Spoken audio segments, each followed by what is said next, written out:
మనిషి జీవితమంతా డబ్బుతో, డబ్బు చేత, డబ్బుల కొరకు నడుస్తున్నది. తన జీవితంలో ఈ సత్యాన్ని సరిగ్గా అర్థం చేసుకున్నవాడే జ్ఞాని, చేసుకోలేనివాడు అజ్ఞాని. సూర్యుడు తూర్పున ఉదయిస్తాడు అన్నది ఎంత నిజమో, డబ్బు లేకపోతే మనిషి బ్రతకలేడు అనేది కూడా అంతే నిజం. డబ్బు అమ్మాయి లాంటిది. ప్రాణానికి ప్రాణంగా ప్రేమించే వాళ్ళనే ఇష్టపడుతుంది. అడ్డదారిలో దగ్గరవ్వాలని చూస్తే అసహించుకుంటుంది.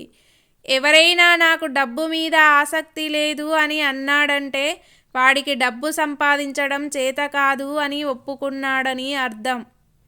ఒక మగాడు మంచివాడు అని అతని తల్లి కాదు, అక్క కాదు, చెల్లి కాదు, కూతురు కాదు, ఆఖరికి తన స్నేహితురాలు కూడా కాదు, తన భార్య చెప్పాలి. ఎందుకంటే అతని నిజస్వరూపం ఏంటో తనకంటే బాగా ఇంకెవరికి తెలియదు కాబట్టి.